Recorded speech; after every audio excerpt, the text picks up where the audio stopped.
Welcome to the deep dive.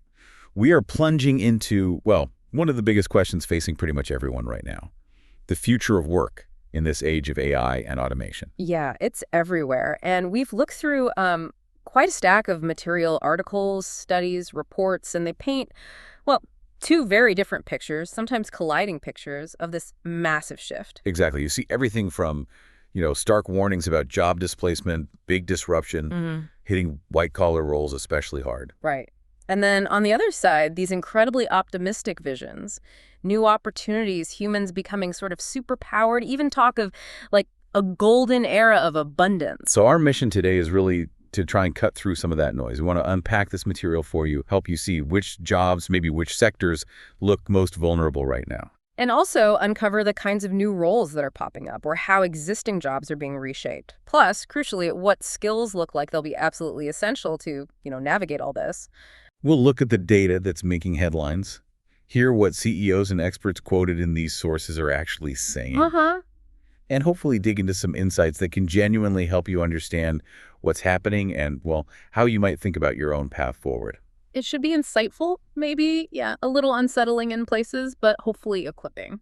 Okay, let's jump right in. Let's start with that picture of disruption. What are the sources showing? Well, the data that's being cited is pretty clear. Significant changes are definitely coming, and a lot of sources point to job losses, particularly in the near term. Near term. How near? We saw this World Economic Forum study mentioned quite a bit. It suggests nearly a quarter, 1 in 4 of all current professions are expected to be fundamentally altered by AI in just the next 5 years. A quarter. Wow. That's not small adjustments. No, that's major change. And the focus, as you said in many of these articles, seems to land right on white-collar jobs, especially those entry-level spots. The first rung on the ladder kind of jobs. Precisely. Some predictions we saw, cited by figures like the CEO of Anthropic, I think it was, suggest as much as half of those entry-level white-collar roles could potentially just disappear. Half? Yeah. And this has led some studies, some CEOs quoted, to forecast potential unemployment rates climbing.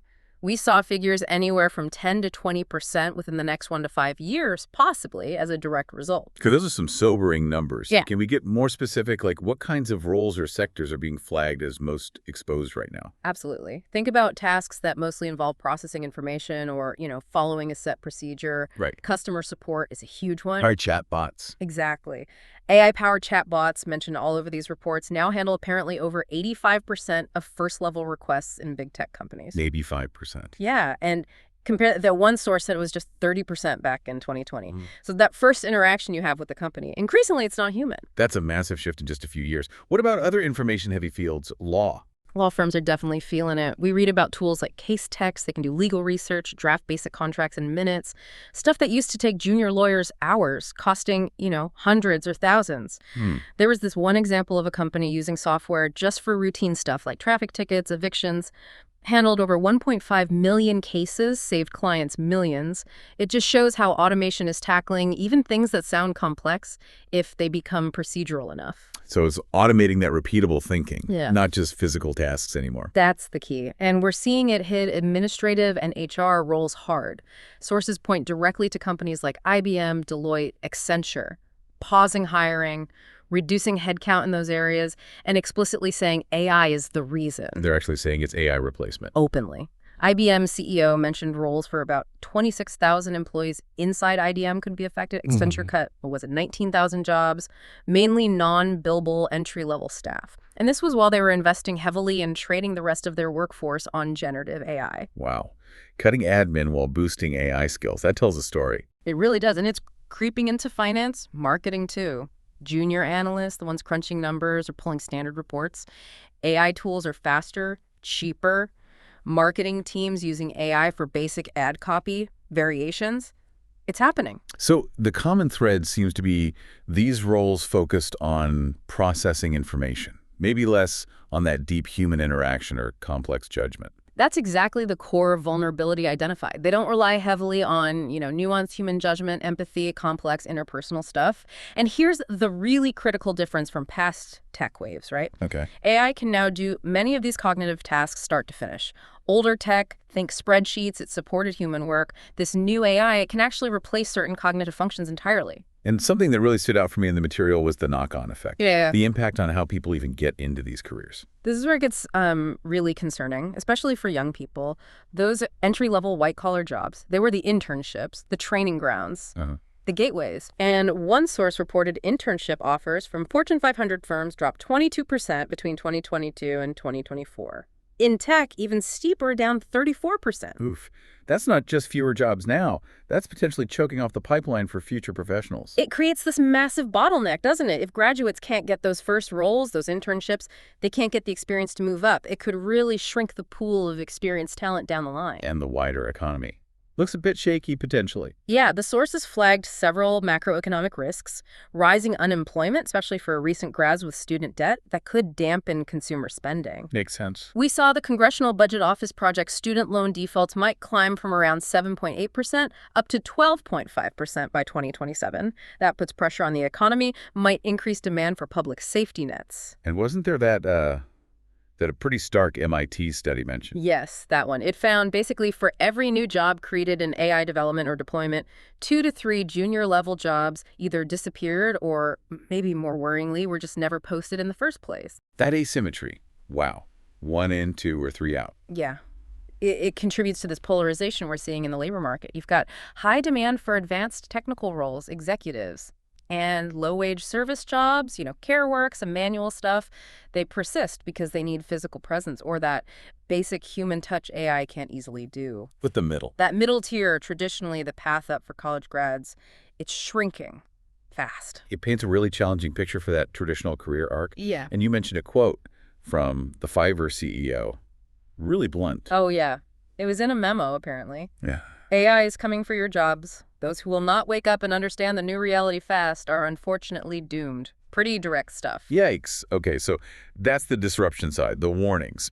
But like we said, the sources also offer this much more optimistic take. Let's flip that coin. Absolutely. Because the optimistic view, often coming from people actually building this stuff, argues that, look, technology shifts have always created new jobs historically, often better jobs, even if the transition hurts some people. They point to things like the internet, the mobile revolution. Exactly. Those transformations led to whole new industries, roles we couldn't even have conceived of before. So the argument is, this time won't be fundamentally different in the long run regarding net job creation. It'll just be a shift in what jobs are needed. Okay. And the idea that AI is additive right now. Yeah, that's a big theme. It doesn't just replace, it supercharges human productivity. One source used the phrase, it can make individuals superhuman in what they can produce, enabling one person to do what maybe a small team used to do. Superhuman productivity. Yeah. That sounds like it could lead to that golden era some people talk about. Some sources definitely use terms like that. They see a period coming of just vastly increased productivity, faster innovation, and these incredibly powerful creative tools becoming available to way more people. Right. And this is where the new roles, the reshaped jobs, come into play. If AI handles the routine cognitive work, what becomes more valuable in humans? This is really key and consistent across the sources. Computational thinking, it's critical. Not just coding, though. Not just writing the code line by line yourself, no. It's more about developing that logical, critical thinking that coding teaches you. You need that mindset to work with AI systems, to understand them, to orchestrate them effectively, break down problems so AI can tackle parts of it, create abstractions. One source called this way of thinking the new literacy. The literacy for the 21st century. So even if AI writes code, the human grasp of logic, directing the system, that's key. Precisely. And another role getting highlighted is the tastemaker or editor. Think about it. AI is going to generate tons of content, text, images, video, software code. Yeah, infinite output almost. So the ability to apply human judgment, discernment, actual taste, to sift through all that, find the quality, refine it, spot the real breakthroughs, that becomes incredibly valuable. It's about curation, finding the signal in the AI noise. Curation and judgment in an ocean of AI content. Makes sense. What about actually building things? This is where entrepreneurship could really boom. AI tools dramatically lower the barrier to entry for creating products, services. They let way more people start companies or even pursue innovative ideas inside big companies, become entrepreneurs. You suddenly have tools to help you build prototypes, maybe even finished products that used to need big engineering teams, lots of resources. Right, like that product manager example. Yeah. Building their own tool. Exactly. The one who used AI to build software that drove millions in impact. That perfectly shows the shift. An individual becoming a builder in a way that just wasn't feasible before. Yeah, that's a profound change. It really suggests a shift in where the value lies. One source used this great analogy, the architect versus the carpenter or mason. Okay. The AI becomes the super efficient doer, right? Yep. The carpenter executing the tasks. But the value flows more and more to the thinker, the architect. The one who defines the problem, understands the user, designs the solution, disrupts the tools. So the value is in the vision, the strategy, the direction. That's the idea.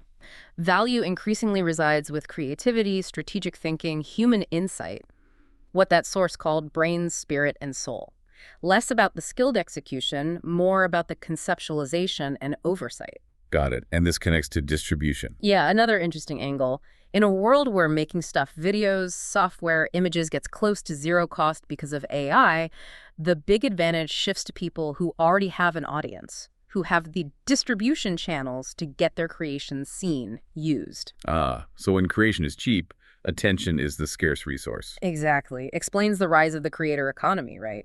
And why, as one source mentioned, companies might invest more in supporting individuals or teams who have that kind of obsession that lets them build and connect with an audience. Interesting. And even if we get super intelligent AI, AGI, there are still things humans might prefer humans for. The sources definitely touched on that. Even with hypothetical AGI that could do any intellectual task, humans might still not want machines for roles needing genuine empathy, presence, care. Think nursing, therapy, maybe certain kinds of teaching. That human-to-human connection, still uniquely valued. Okay, so leaning into those human capacities is still vital. This brings us nicely to the practical stuff for listeners. Given the warnings and these opportunities, what skills are truly crucial now? Right. This is where the warnings and the optimism kind of meet. Across the board, sources highlighted a few key things. Adaptability. Probably the single most important characteristic. Just being flexible. More than flexible. One source called it needing to be like an adaptable alien, ready to adjust to anything the changing tech landscape throws at you. Resilience. Willingness to learn constantly. Okay, adaptability first. What else? You absolutely have to learn how to use these AI systems effectively. You can't just sit on the sidelines. Get in there, immerse yourself, understand what they can and can't do. So, practical skills. Yeah, like prompt engineering, knowing how to ask the right questions, give the right instructions to get the AI to produce what you need. Learning about fine-tuning models on your own data to make them better for your specific tasks. Crafting system instructions to set the rules for how an AI behaves. Just spending time playing with ChatGPT, Perplexity, tools like that, highly recommended. Don't just watch the tech, learn to drive it, tailor it. Exactly, and link to that. Strategic and critical thinking are vital. The goal isn't just to do tasks anymore, it's to become a strategic partner, the architect, right? Directing AI to solve bigger problems. Moving from executor to strategist. Which requires strong logical thinking, making complex decisions, understanding trade-offs, and really good communication skills to define problems clearly, guide the AI effectively. And building things, you mentioned that earlier. Yes. The sources really emphasize learning how to make things with AI. Focus on going from 0 to 1. Take an idea, use AI tools, bring it to life, build a portfolio of projects, show your self-starter. You can integrate different ideas in tech. That ability to make stuff is becoming a huge differentiator, maybe more than just traditional credentials. Practical application, demonstrating you can build. Got it. And underlying all of this, lifelong learning. A degree just isn't the endpoint anymore. It's barely the starting block. You need this constant posture of learning, always upping your game. Always learning. One source made this great point. The job market might kind of reset every few years now. Relying on old muscle memory, what worked before, that could actually hold you back. Constant learning is the only way. That feels demanding. Any tips from the sources on how to actually do that continuous learning? Yeah, some creative ideas like use AI tools to help you learn. Get an AI to teach you something new, then quiz you on it. Meta-learning with AI. Kind of, or just a simple habit. Set up a reminder, maybe a browser extension that just pops up occasionally and asks, can I use AI to help me do this specific thing I'm doing right now? but better. It just forces you to constantly look for applications. That's actually a really practical, accessible idea. Integrate it daily. And finally, try to connect your learning to something you're genuinely passionate about. You need perseverance for this continuous learning journey, right? It's way easier if you're exploring tools and skills in an area you actually care about, that you're curious about. Brings that human motivation back in. Good point. Now, speaking of tools, the sources got specific about a couple of things changing how work gets done: AI agents and AI avatars. Yeah, these are great examples of AI moving beyond just being a helpful assistant to something more autonomous. AI agents are apparently becoming core infrastructure for businesses. CEOs are explicitly prioritizing deploying them. There is this fascinating detail about a company running internal competitions offering like $20,000 cash prizes to get teams to figure out how AI agents could save time and money before they'd even think about hiring more people. 20 grand to find efficiencies. Yeah. That shows how much value they see there. Totally. These agents can automate whole sequences of tasks, act like little internal entrepreneurs digging through data or optimizing workflows, maybe even help solve complex problems by pulling together info from different perspectives based on the data they can access.